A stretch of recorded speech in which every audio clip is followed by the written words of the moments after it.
Where do great ideas come from? Whether you are in an individual contributing role or a leader, as a developer, you've probably had moments of epiphany.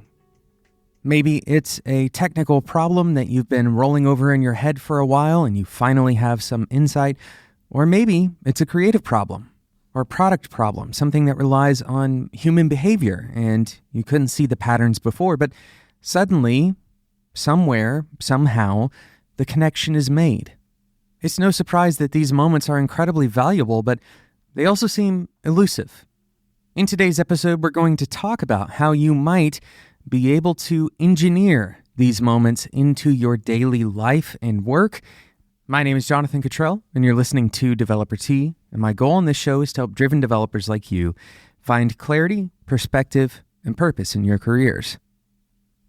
If there's one thing that science has told us about moments of epiphany, it is that they don't happen when you want it to. Broadly speaking, there are two kinds of problems that your brain is working on at any given point in time.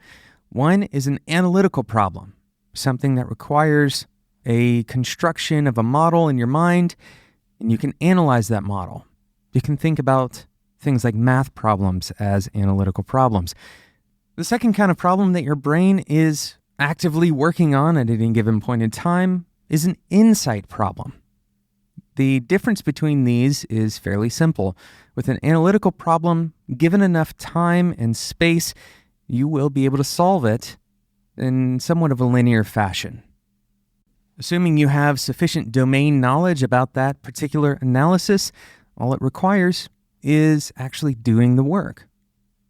Insight problems, on the other hand, seem to arise out of nowhere. This feeling of an idea hitting you on the head, a light bulb popping on over your head, or an idea coming to you seemingly out of thin air, these are all descriptions of insight problems. And very commonly, insights come to us when we least expect them, or perhaps when we intuitively least expect them, usually when we're resting or doing something unrelated to work. Now, this isn't just a coincidence. Most of the time, this is part of the way our brains actually operate. We're going to take a moment to talk about today's sponsor, and then we're going to come back and talk about the underlying principle that you can use to hopefully engineer more aha moments in your own life and work. Get Prime has written a book that they're going to give you for free. There's a digital version, and if you go through our special link, you're going to get a printed version of this book. And the book outlines 20 patterns that great managers are looking for in engineering teams. Some of these patterns are not very intuitive. For example, having a hero on your team. It may look like you're shipping a lot of code together, but ultimately, a lot of the information is trapped up in one person's head, which can be really dangerous in terms of risk if that person decides to, for example, leave the company, but it can also cause a lot of uncertainty for other team members. These are the kinds of patterns that great managers know how to identify.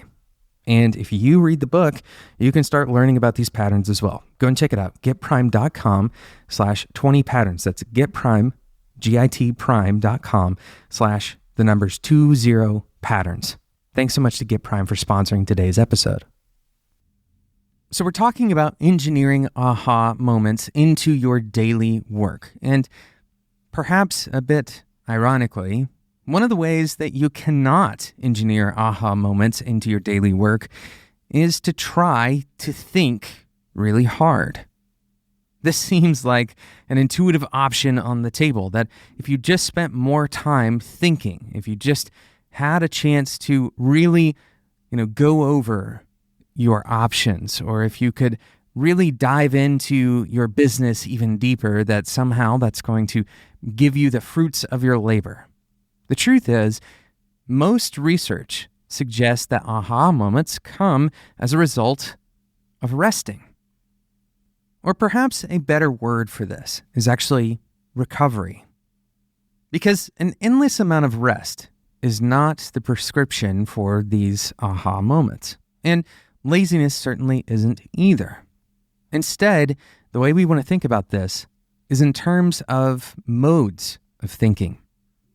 Our brain is not a machine that just simply turns on and off. It has multiple different ways of functioning. And so we can imagine that our activity is something that our brain kind of understands as either work or not work. But our brain doesn't draw those lines. We do. We draw those lines either for our relationships or within our culture, but ultimately, our brain is simply processing the world around us. This is why the aha moments coming at an unexpected time, well, your brain is not trying to trick you. Instead, it's operating as it sees fit. So what is the prescription? If resting all day is not the prescription, if laziness is not the prescription, and if thinking really hard is not the prescription, then how do we trigger more aha moments?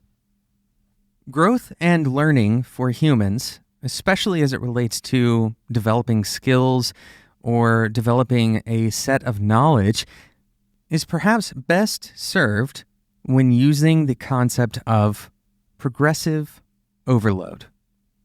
Now, this concept is most often discussed when talking about fitness. As you work out, you increase the intensity or you increase the weight that you're lifting. You overload a little bit more each time. And you're much more likely to grow, to become more physically capable if your workout looks more like intervals. In other words, a high intensity moment followed by a short recovery period, followed by another high intensity moment, rather than maintaining a constant pace. Now, I guess it's important that we say that this isn't necessarily true for people who are training to run marathons and doing endurance running, that kind of thing. But instead, we're talking about invoking some kind of change in your body, in your physical ability, in your skill. And this happens to work similarly for intellectual problems.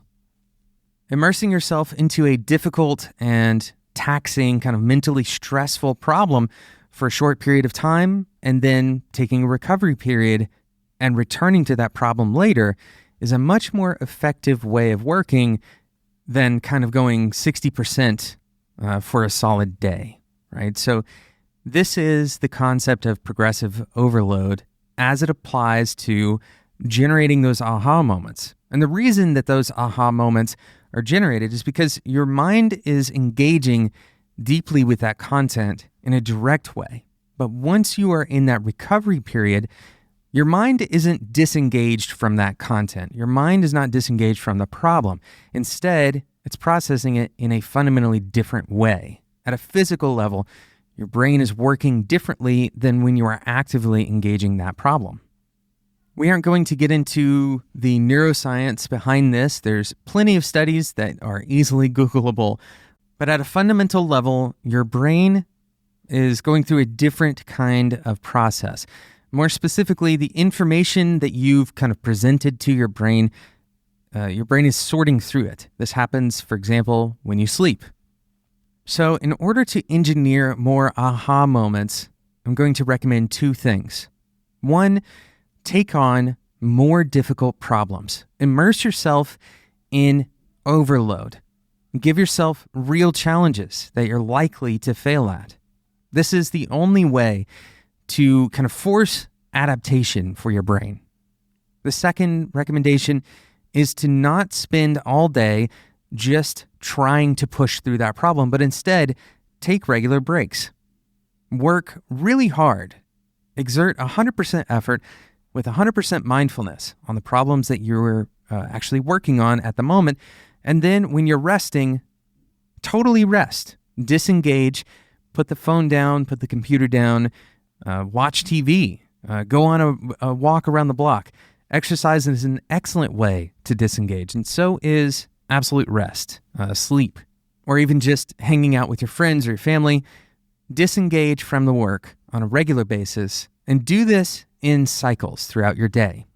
We're not talking about disengaging at the end of the day. We're talking about disengaging in the work during the day. Going through these kind of Pomodoro cycles, as we've talked about on the show before, can not only change your kind of health habits at work, where you get up and go and get a bottle of water. That's not the only benefit to taking those breaks. You actually have a major cognitive benefit if you can give yourself a few minutes to just totally rest, even during the workday. Thank you so much for listening to today's episode. Thank you again to Get Prime for sponsoring today's episode. You can learn more about your team by understanding the patterns that are present in the work they are doing. Head over to getprime.com/20patterns. That's gitprime.com/20patterns. They're going to send you a free printed version of this book, and you'll also get a digital version. Thank you so much for listening to today's episode. Today's episode wouldn't be possible without our awesome producer, Sarah Jackson. My name is Jonathan Cottrell, and until next time, enjoy your tea.